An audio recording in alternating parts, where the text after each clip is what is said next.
Okay, the submission of the body. अब जो है शरीर की अपने आप को अधीन करना. The wife is to be like the church submitted to Christ, like the body is to the head, the जैसे एक कलीसिया जो है मसीह की अधीनता में रहती है, वैसे ही एक शरीर को जो है सिर की अधीनता में होना है. It's not exactly like the body because in this sense, because the body doesn't have any will of its own. ये एक वास्तविक शरीर नहीं है, क्योंकि शरीर का कोई अपने आप में कोई इच्छा नहीं होता है. When my brain tells a hand to do something, it automatically does it. जब मेरा दिमाग कहता है मेरे हाथ को कुछ करने के लिए, तो अपने आप से ही कर लेता है. But it's more a picture like Christ and me. पर ये ज्यादातर एक चित्र है मेरा और मसीह के जैसा. The Lord tells me to do something. Christ loved me. और यीशु ने मुझसे प्रेम रखा, प्रभु मुझसे कहते हैं कुछ करने के लिए. He tells me to do something, but he gives me the freedom. वो मुझसे कहते हैं कुछ काम करने के लिए, पर मुझे वो स्वतंत्रता देते हैं. To say yes or no. ये कहने के लिए, हाँ या ना कहने के लिए. You know that. आप ये जानते हैं. Sometimes you say no. कई बार आप ना भी कहते हैं. And who's the loser? और यहाँ पे खोने वाला कौन बनता है फिर? You. आप ही. But there's one difference, that your husband is not perfect. When Christ tells me to do something, it's a perfect person telling me to do something. पर यहाँ पे एक अंतर है, आपका जो पति है वो एक सिद्ध व्यक्ति नहीं है, पर जब यीशु मुझसे कुछ कहने के लिए करने के लिए कहते हैं, तो प्रभु यीशु जो है एक सिद्ध व्यक्ति है. And you need not have any doubt about obeying him. और उनकी आज्ञा मानने के लिए आपको कोई भी संदेह नहीं करना चाहिए. But when your husband tells you to do something, remember that is not a perfect person. जब आपका पति आपसे कुछ करने के लिए कहता हो, तो आपको इस बात को ध्यान रखना है कि वो व्यक्ति एक सिद्ध व्यक्ति नहीं है. It's an imperfect person. वो एक असिद्ध व्यक्ति है. And therefore, it's not exactly like we submit to Christ. तो इसीलिए ये वैसा नहीं है जैसे कि हम मसीह की अधीनता में होते हैं पूरी तरह. Because there, God has given you as an helper sometimes to tell your husband, well, darling, that's not exactly right, क्योंकि वहाँ पे परमेश्वर ने आपको एक सहायक दिया है, जहाँ पे आप अपने पति से कह सकते हैं कि प्रिय, ये देखिए, ये सही नहीं है.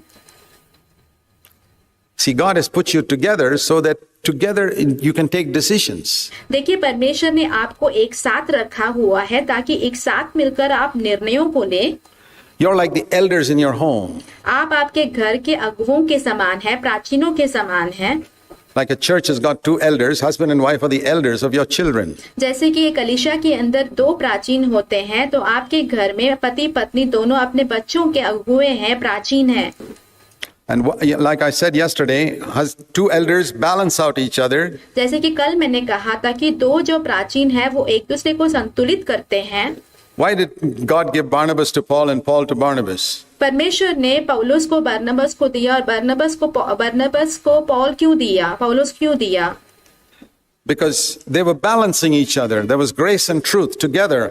क्योंकि वो एक दूसरे को संतुलित कर रहे थे. वहाँ पे अनुग्रह और सच्चाई एक साथ थी. There. And when God gives a husband and wife to each other, it is so that और इसीलिए परमेश्वर जब पति और पत्नी को एक दूसरे के साथ देते हैं, वो इसीलिए देते हैं they can balance out each other. ताकि वो एक दूसरे को संतुलित करें. It's like taking a photograph of a building. For example, if you took a photograph of a building from the front side there, ये ऐसा ही हो गया जैसे कि आप कोई इमारत का चित्र खींच रहे हो, आपने उस इमारत का चित्र आगे रहकर खींच लिया हो, and a photograph of this building from the back side, you'd get two completely different pictures. और यही इमारत का जो चित्र है आपने पीछे से खींच लिया हो, आपको दो अलग तरीके के चित्र यहाँ मिल जाएंगे, वहाँ पे अलग दिखने वाला. But it's when you put both of them together that you get the full picture of the house. और जब आप दोनों चित्रों को एक साथ रखेंगे तो आपको उस घर का पूरा चित्र मिल जाता है.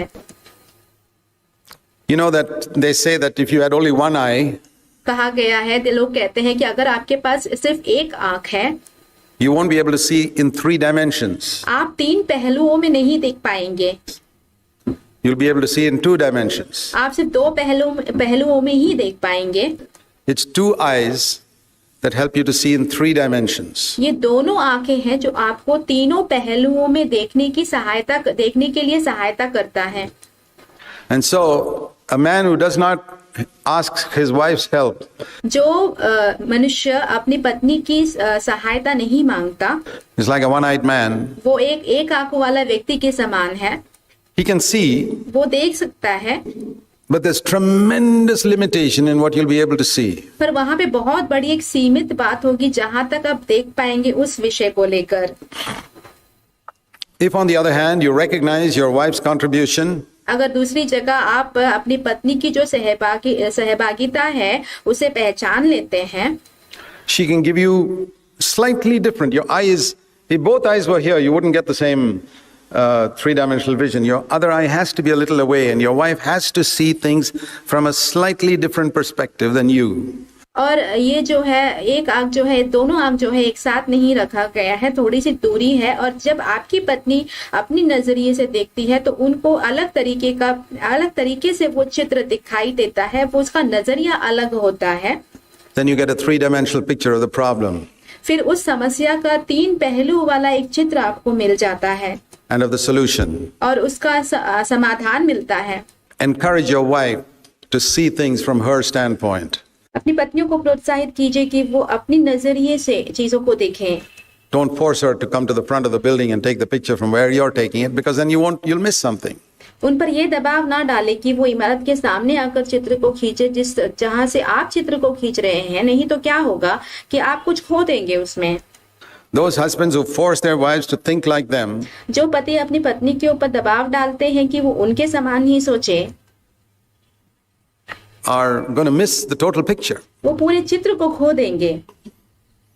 God has made her different. God has made her a helper, परमेश्वर ने उनको अलग बनाया है, परमेश्वर ने उन्हें सहायक बनाया है, different from you, आपसे अलग बनाया है, so that she can present her view and you present yours. You put it together.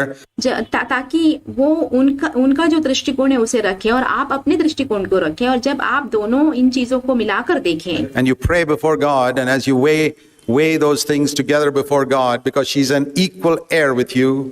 और जब आप दोनों चीजों को रखकर परमेश्वर के सामने प्रार्थना करेंगे, उन दोनों चीजों को तोल कर देखेंगे, क्योंकि वो आपके समान सहवारिस हैं On the throne of the grace of life.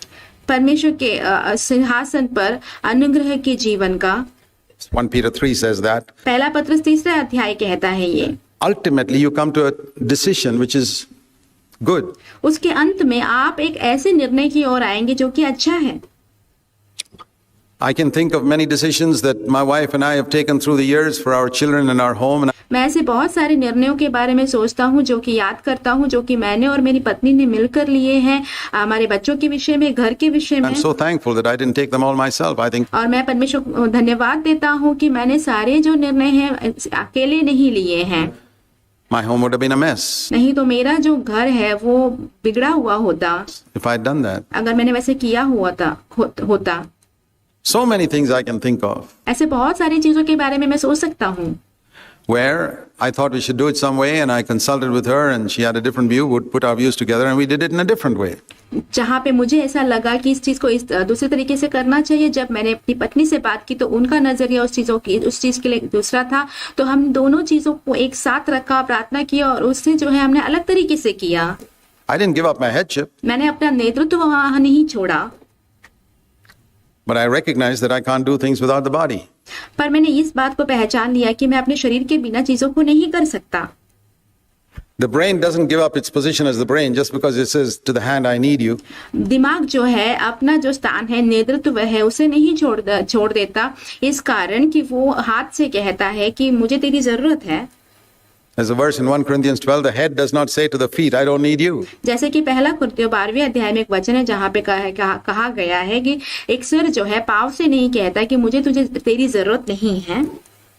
And no man should ever say to his wife, I don't need you. You need. और एक भी पति को जो है अपनी पत्नी को बिल्कुल नहीं कहना चाहिए कि मुझे तेरी जरूरत नहीं है। Need her desperately, and not just to produce children, उसे उसकी बहुत ही ज्यादा जरूरत है, सिर्फ एक बच्चा पैदा करने के लिए नहीं, not just to have sex, सिर्फ लैंगिक संबंध रखने के लिए नहीं, not just to cook your food सिर्फ खाना बनाने के लिए नहीं आपके लिए, or wash your clothes, या तो फिर आपके कपड़े धोने के लिए नहीं, but much more important than all those things, पर उन सब चीजों से बहुत ज्यादा महत्वपूर्ण और जरूरी to be a partner for life together.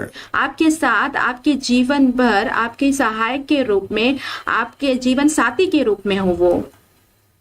So your wife must be like a lover. तो आपकी जो पत्नी है आपके लिए एक प्रेमिका के समान होना चाहिए। You know, you must read Song of Solomon. आपको जो है श्रेष्ठ गीत पढ़ना चाहिए। I encourage all of you husbands and wives, read Song of Solomon together. मैं सारे पति पत्नियों को ये प्रोत्साहित करूंगा कि आप दोनों मिलकर जो है श्रेष्ठ गीत को पढ़ें।